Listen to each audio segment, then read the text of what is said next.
malicious masterminds. Brilliant, wicked, conniving. It wasn't just a happenstance, haphazard murder spree of a year. It was 50 weeks of planned killing. They are driven by revenge, dogma, and ego. My name is Ted Lundy, and I'm the defendant in the case, and I'm just here to introduce myself. Their common trait, high intelligence. What transformed these gifted minds to become some of the most grisly killers? And who is most evil? A scale exists to measure the darkest corners of human behavior. From impulse killings to madness-fueled violence. Calculated acts of cruelty, torture, and brutality. Forensics now reveals those among us who are most evil.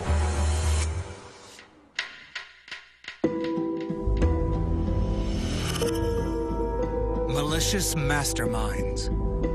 They are among the most devious and twisted killers. Their intelligence is their greatest weapon. It enables them to plot elaborate crimes and elude capture. In California, Edmund Kemper is locked up for killing his grandparents. He tricks the system to release him early and then launches into a year-long killing spree. Chicago, 19th century doctor H.H. Holmes slaughters victims in his hotel and then sells their body parts. To him, murder is thrilling and profitable. 1977, Ted Kaczynski disappears into the woods to plan a drawn-out, deadly attack. He would terrorize the U.S. for nearly 20 years. In each case, the murders are gruesome, vicious, evil. But no two evil acts are the same. Now there is a scale with 22 levels. It decodes a killer's motive, method, and mind. The more heinous the crime, and the more rational the perpetrator, the higher the criminal is placed on the scale. Creator of the scale, renowned forensic psychiatrist Dr. Michael Stone. Dr. Stone explores these killers' pasts and crimes to understand what motivates them to kill, and uses his scale to navigate the minds of the most heinous killers. Serial killers in general are cunning. They must strategize, plot, and scheme to execute their plans. But those who most successfully carry out their murders are exceptionally clever and smart. These killers usually occupy the higher levels on the scale of evil. Among these mastermind killers is Edmund Kemper. We're talking about a cold, hard murder, you know, and mayhem and assault and robbery and rape. Northern California, 1972. The morning before Easter Sunday, Edmund Kemper makes the bed, calmly washes up, and leaves the house. The home is tidy. Still, it seems like an unremarkable day. But for Kemper, it is a momentous day. He just actualized a childhood dream: to kill his mother. After she draws her last breath, he whispers to himself, "Poetic justice." She is one of Kemper's 10 victims. Kemper is among the most gruesome serial killers. This towering 6'9" man slaughtered, butchered, even devoured his victims. He delighted in killing, and due to his intelligence, his crimes went long unnoticed. What compelled him to kill his own mother? And how did his intelligence and skillful deceit fuel his killing rampage?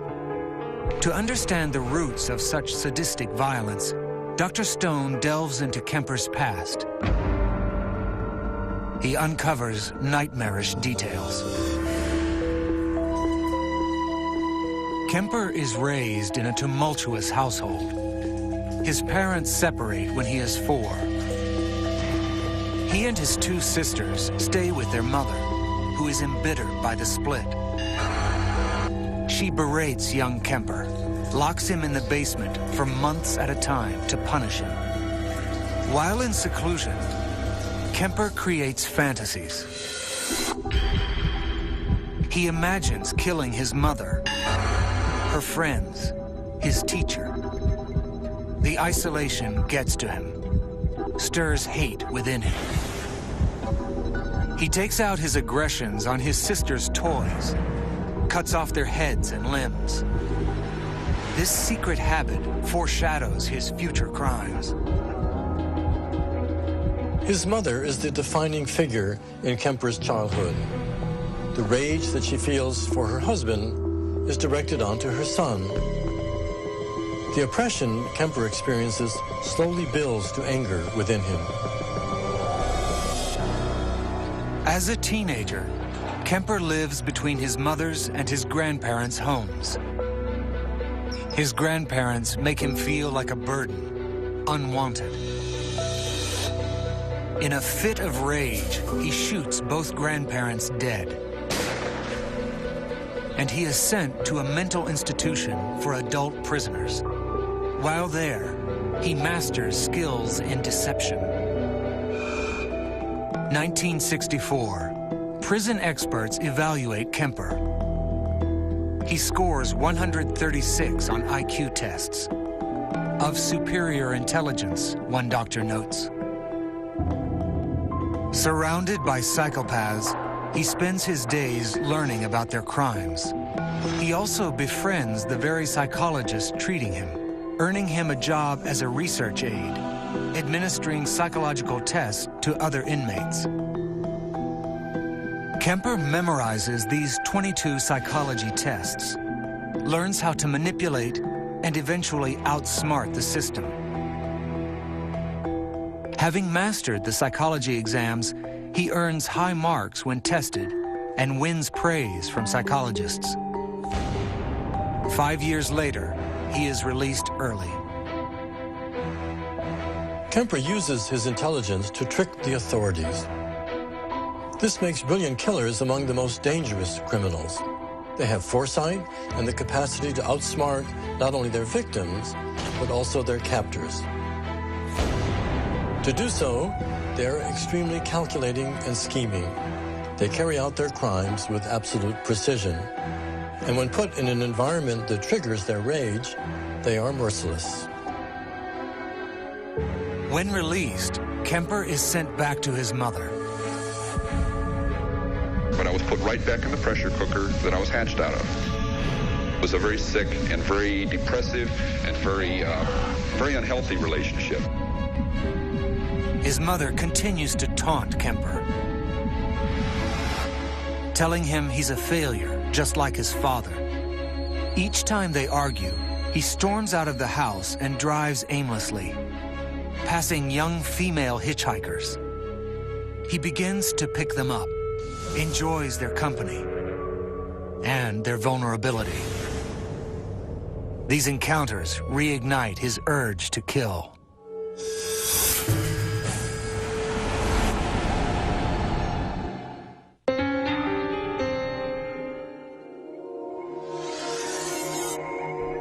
Edmund Kemper. His brilliance impresses doctors, and his superior intelligence helps him to launch a killing spree, including his own flesh and blood. At age 15, he murders his grandparents. After serving 5 years, he is released and goes on a murderous rampage. Santa Cruz, 1972. Kemper drives aimlessly, passing young female hitchhikers. His first victims are 2 female college students. He picks them up and shoots them dead in his car. Kemper takes the bodies home, dismembers their limbs and heads. just as he had done to his sister's dolls. He saves some of the body parts in the refrigerator as trophies, even cannibalizes pieces of them, and discards the rest along the California coast. He eventually slaughters and mutilates a total of 6 young women. Each murder, he later describes, is a fantasy coming to life. Police have no idea who this killer is. To them, Kemper doesn't exist. He is relentless. It wasn't just a happenstance, haphazard murder spree of a year. It was 50 weeks of planned killing. With each murder, he became more excited, more empowered, and more charged to kill again, and more savagely each time. Kemper's rage drives him to kill college girls. But he finally directs his anger towards the source of his rage: his mother. On the day before Easter, he bludgeons and decapitates her in her bedroom. Hours later, he turns himself in to police. During Kemper's childhood, his mother was an abusive presence. As he got older, he channeled his aggression into murder. Targeting female hitchhikers, in a sense, was like killing his mother over and over again. Ultimately, killing his mother was his form of retribution, closure. Edmund Kemper is given 7 consecutive life sentences. Considering his crimes, Dr. Stone places him on the scale. Because of the serial nature of his crimes and the sadistic pleasure Edmund Kemper experienced, I would place him on level 22 of my scale. This is the highest category, a place for torture murderers whose crimes involve butchery and sexual assault. He is undeniably one of the most evil killers still alive. How could Kemper kill with his bare hands? Is there something fundamentally different about him that makes him a cold-blooded killer? Science is trying to answer that question. And some clues lie in the biology of human empathy. It starts with mirror neurons, brain cells necessary to recognizing and acknowledging human emotions. What mirror neurons do is to really be the building block of social behavior in our brain. Marco Iacoboni, a neuroscientist at UCLA, is studying how mirror neurons play a role in learning empathy and understanding violence. His theory? Mirror neurons tell the brain how to read and feel emotions. People without these mirror cells cannot feel empathy. They cannot see pain being felt by another person. To test this hypothesis, he conducts functional MRI scans on subjects as they observe and respond to emotional cues. While in the MRI, the subjects see pictures of facial expressions showing happiness or anger in a pair of goggles. They first are told to merely observe the images. Then they are asked to mimic the emotions. The results are intriguing. The brain scans show that mirror cells travel to 2 parts of the brain to connect an action to a feeling. Brain activity starts in the region responsible for muscle movement. The mirror cells instruct the brain to literally mirror the observed action. The cells then travel to the brain's emotional centers and assign an emotion to that action. This is why when normal people see a smile, they have an emotional understanding of happiness. And these are the building blocks of empathy. When I feel certain emotions, I express those emotions with my own body, with my own face. Iacoboni was able to validate this theory by testing unlikely subjects, autistic patients, who generally lack empathy. And I want you to point to the face that shows how she's feeling in the picture. Show me angry. Autistics know how to describe emotions, embarrassed. but many have difficulty feeling or expressing them. Show me joy. Functional MRI scans of the autistic subjects show very little activation of mirror neurons, and the more severe the autism, the less activity in the mirror neuron system. There's no correlation between autism and violence. But Iacoboni believes that a detachment between mirror neurons and the emotional centers of the brain may block feelings of empathy and is a key to explaining violence. He plans to expand his research to studying sociopaths and look for further correlations. We believe that violent behavior could be triggered by some form of disconnect between mirror neurons and emotional brain centers. Lack of empathy is a starting point to understanding mastermind killers like Edmund Kemper. Murderers who, despite being intelligent and accomplished, show no regard for their victims. When we continue, Dr. Stone examines other masterminds whose intelligence helps them to commit unspeakable crimes.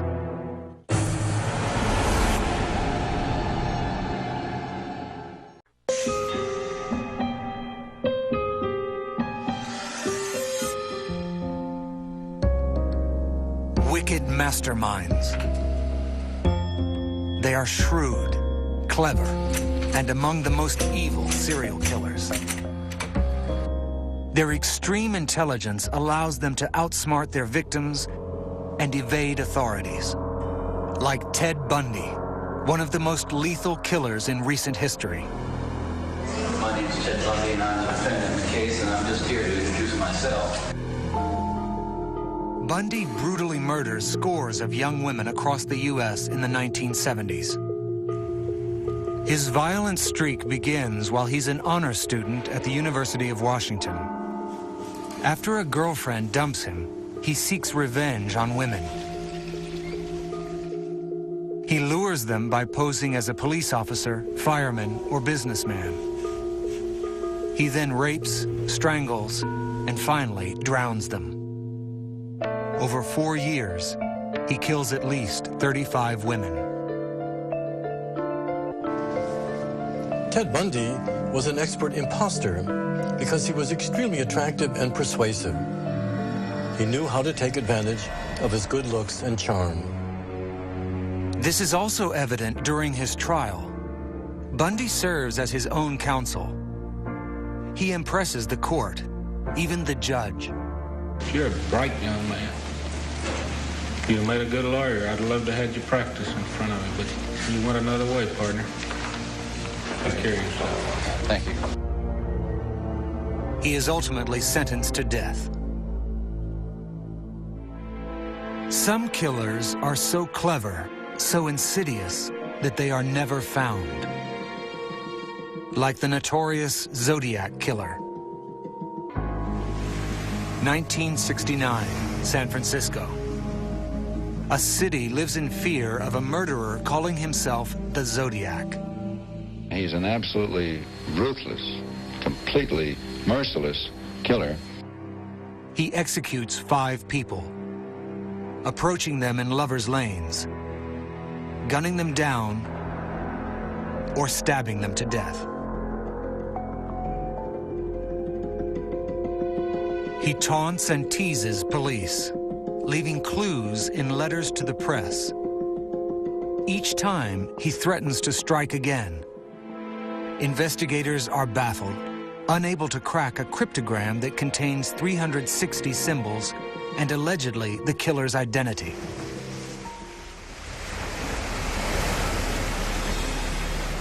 He ultimately claims 5 victims over 3 years and is never apprehended. His legacy lives on, and his identity remains unknown. Though not identified definitively in his lifetime, Arthur Lee Allen, whose IQ was 136, was suspected of being San Francisco's Zodiac killer. From evidence gathered after his death, his guilt is now a near certainty. His ability to evade capture and kill ruthlessly places him among the most evil masterminds. There are masterminds who thrive on the mental challenge of executing the perfect crime, like Nathan Leopold and Richard Loeb, two wealthy college friends of genius intelligence. Chicago, 1924. Bored with their privileged lives, Leopold and Loeb hatch a plan to kidnap and kill an acquaintance for ransom. Money isn't their objective. Rather, their aim is to pull off an elaborate crime. They pick up a 14-year-old neighbor, bludgeon him to death, pour acid on his body to hide his identity, and burn his clothes. They then dump his body near railroad tracks and send a letter demanding $10,000 to the boy's parents. The culprits delight in reading about their crime. Virtually everything had been perfectly orchestrated, except for one mistake. Loeb's eyeglasses accidentally fell out of his pocket at the crime scene. Police later find the glasses near the dead body. It leads to the arrest of Leopold and Loeb. During the trial, a prosecutor described the crime as so meticulously carried out that there would have been no arrest, no hearing, had the glasses not fallen out. Both were found guilty and given life sentences. While they were intelligent assailants, they were novice killers, and not in the league of another Chicago killer who preceded them decades before. H.H. Holmes, a 19th century doctor who killed as many as 200 victims. To him, murder is not only a game, but also lucrative, making him one of the most cold-blooded masterminds of all time. 1893, Chicago. The World's Fair is in full swing. Visitors from around the country descend onto the Windy City. Many stay at Dr. Harry Howard Holmes's Grand Hotel. It is 3 stories high, stretches an entire block, and known as the Castle. But behind these walls are death traps. Most victims are women he rapes, tortures, and slaughters. What drives this successful doctor to such macabre acts? How does he use his brilliance to get away with crimes for 17 years? Coming up, Dr. Stone explores Holmes's life to answer these questions.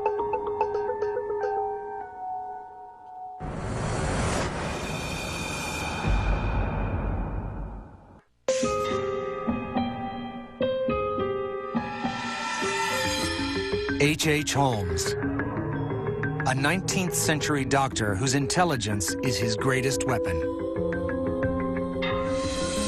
What transformed this successful physician into one of the most carnal, vicious murderers in American history? His story begins with a troubled childhood. He is born in 1861 and grows up in isolation. Death fascinates him. He is raised by extremist parents. His mother is a zealous Methodist. She reads the Bible to him daily, instilling in him notions of good and evil. His father is an abusive alcoholic. The boy flees from him by immersing himself in his studies and collecting macabre souvenirs. As a child, he was a loner. He finds refuge in his astounding intellect. He is an exceptional student, but somehow his mind gravitates toward all things grisly and morbid. At age 16, Holmes graduates from high school. Soon after, he enters medical school. He shows extraordinary skill in dissection and plots to make money off of the cadavers. He insures fictitious people, puts himself as the beneficiary, and presents the cadavers as the deceased. Over the next 17 years, his crimes escalate to murder. 1893. Holmes is making a name for himself in the booming city of Chicago. He's a young doctor who owns a large building that houses a pharmacy, shops, and a 71-room hotel. Neighbors call him the land-rich physician. But some of the building's workers and hotel guests begin to disappear. As many as 50 travelers turn up missing after checking into his hotel. Holmes ensnares them by gassing them in their rooms. He then sends their bodies to the basement through a secret chute. In the pit of this house of horrors, Holmes performs repulsive acts. He beats and sexually assaults female victims. Then, applying his surgical skills, he slices up the bodies, stripping flesh from bones. He disposes of evidence in vats of acid. He then polishes and assembles the bones to make skeletal models, which he sells to medical schools. Holmes possesses every trait of evil. He basked in dismembering, mutilating, and abusing his victims. Fortune is Holmes's primary motive. He also profits from the dead bodies by collecting on fraudulent insurance policies connected to them. But as the World's Fair winds down, people become suspicious of the activity at his hotel. His creditors actively pursue him. Holmes sets the castle ablaze to evade creditors and destroy evidence. He then flees to Texas, where his crimes continue. Police catch him on a fraud case. Once they begin to question him, clues to his murderous crimes emerge. He eventually pleads guilty and confesses to more than 200 murders. The press dub him a human demon. In 1896, he is sentenced to death by hanging. Holmes went to great lengths to kill. He constructed a monstrous house of death. He successfully pulled off his crimes by manipulating the public's trust and by drawing out the murderers. He was deceptive, depraved, indeed the consummate torture murderer. For these reasons, I put Holmes at number 22, the highest level of the scale, and where Edmund Kemper stands. Because Holmes killed more victims and tortured them more prolongedly, he even outdoes Kemper in depravity. There is another mastermind whose genius intelligence terrorized the U.S. for nearly 2 decades. His infamy and viciousness place him among the most evil.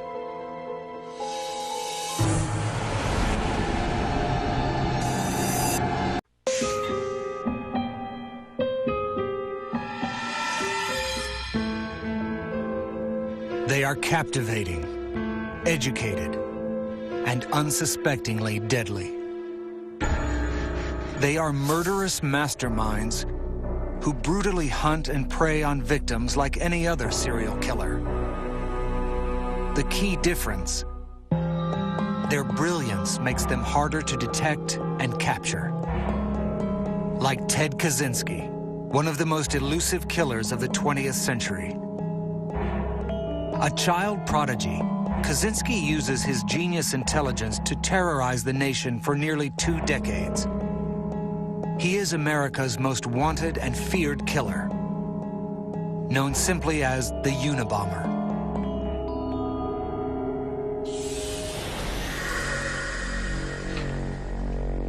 Holed up in a 10-foot by 12-foot wood cabin, the Unabomber spends his waking hours consumed with a horrifying plot to eliminate his enemies in order to remake the world. In 1978, he begins sending mail bombs to people whose beliefs he opposes. This intellectual terrorist ultimately claims 3 lives and maims 11. For 18 years, Kaczynski baffles officials. His crimes yield no evidence, no clues to his identity. The Unabomber goes undetected. What is Kaczynski's motive? And how does he elude capture for so long? The Unabomber case was probably one of the longest and most terrifying mysteries in the U.S. How Ted Kaczynski got away with murder for nearly 2 decades points to an extraordinary mind. To understand the roots of Kaczynski's violence, Dr. Stone looks into his childhood and uncovers disturbing details. Chicago, 1942. Ted Kaczynski is 9 months old. A severe skin rash sends him to the hospital. Doctors strap him to the bed to prevent him from touching the sores. For a month, the infant lies in isolation, barred from human contact. According to his mother, young Ted is never the same afterwards. He is shy, awkward, listless. Socialization begins at birth through human contact. Isolation at such an early age can be emotionally destructive. Far more likely, however, is the fact of his having been born with genetic tendency to paranoid schizophrenia. As he grows up, it's clear young Ted is of exceptional intelligence. At age 10, Kaczynski scores 170 on an IQ test. Genius level begins at 140. He skips 2 grades and immerses himself in his studies. But something is still amiss. Kaczynski is withdrawn. He spends time alone, shows aggression towards his peers. 1958, 16-year-old Kaczynski enrolls in Harvard. It is an intense era in academia. The sciences embark on controversial research that would be considered unethical today. Kaczynski volunteers to be a subject in a psychological experiment. Brilliant yet reclusive outcasts are recruited. Each subject is given a code name. Kaczynski is called Lawful. Participants are asked to write down their world philosophy, their personal manifesto. Their views are then openly challenged. The goal is to test their emotional strength. Heart and breathing rates are measured. Kaczynski responds wildly, brimming with fury. The study lasts for 3 years. This continual tormenting at such an impressionable age could have affected Kaczynski, building long-term hostility that would find an outlet later in life. Perhaps these experiences and his genius mind put him on a path of evil. Did these emotional incidents early in life contribute to Kaczynski's violence? And could his exceptional intelligence have played a part? Research is showing that high IQ brains grow differently from normal brains, and that negative events can have lasting effects. We know that in some people who have a very high IQ, there's a cost associated with this high mental functioning. Dr. Paul Thompson is a neurologist at the UCLA Neuroimaging Lab. He is mapping the basic biology of the growing brain and exploring how high intelligence may impact behavior. One study scanned the brains of high and average IQ subjects annually over several years. So basically what we do is we take a snapshot of how the brain looks every year, and then we kind of compile these into a movie. During the first 3 years of life, a normal brain is teeming with billions of brain cells, making 1 million new neural connections a day. Extremely intelligent brains have even more brain cells during this same period. Their brains are more active, working even harder to make more neural connections. The results over time show a remarkable pattern. High IQ brains take an average of 2 more years to make and organize neural connections and mature. This is a really surprising finding. You might think that smart children, everything happens sooner. Their brain grows faster, grows earlier. Does this difference in brain development affect behavior? Can traumatic events have a greater impact on high IQ brains that are still maturing? Perhaps in some cases. There's some evidence that at the very high end of IQ, they may become socially withdrawn, they may not take the time to focus on other emotional areas of development, and we think that an extreme focus on intellectual pursuits might be detrimental. It's not likely this different growth rate makes a brilliant mind more vulnerable to violence. But studies have shown that negative childhood experiences can literally destroy brain cells and impair emotional development. Thompson has proven this by tracking brain maturation of children through early adulthood. From that data, he discovers that from birth to 20, the developing brain is very impressionable. So any experiences that you have during that time are critical for the future development of the brain in adulthood. Could Kaczynski's childhood trauma have triggered his violent rage and launched him into a life of murder? The answer's up next.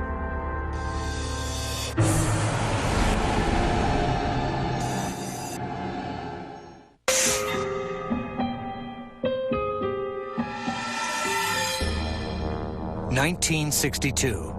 Ted Kaczynski graduates from Harvard. He has the potential to become an accomplished mathematician. Instead, his genius leads him to become America's most renowned terrorist, the Unabomber. After Harvard, Kaczynski earns a PhD and lands a tenured post at the University of California, Berkeley, teaching math. But a year later, he quits and retreats to a solitary life in the thick woods of Montana.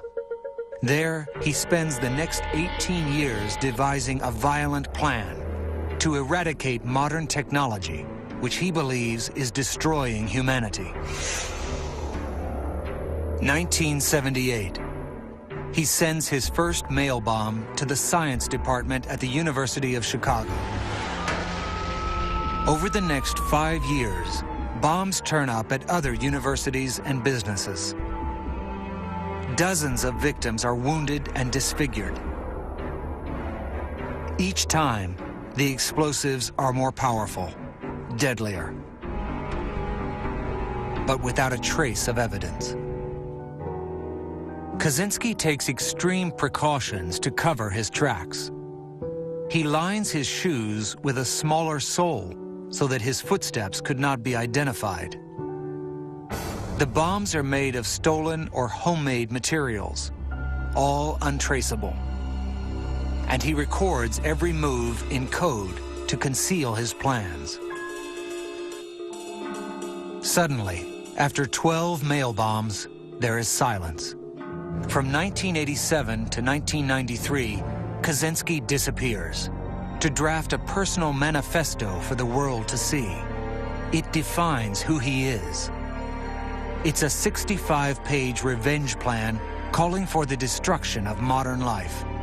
Its opening line, "The Industrial Revolution and its consequences have been a disaster for the human race. It calls for the overthrow of scientists, power mongers, those who fight passively.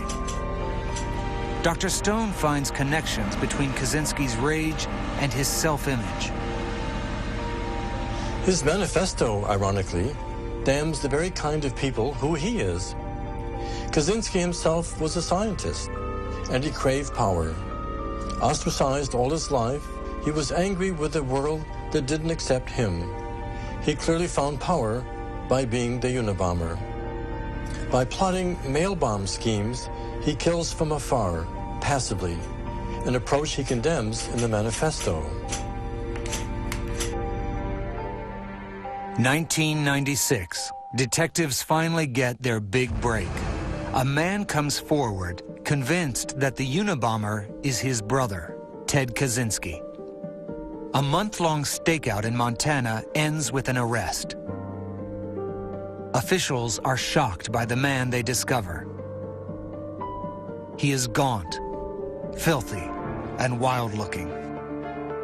But unlike his appearance, his cabin is pin-neat and jam-packed with books, bombing materials, and weapons. It would take the FBI 12 days to inventory the cabin's contents.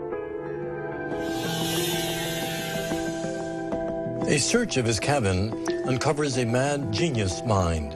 Among serial killers, Ted Kaczynski is unique, killing not for sadistic pleasure, but for a philosophical cause. His manifesto shows a brilliant but pathological mind. To many, an evil genius.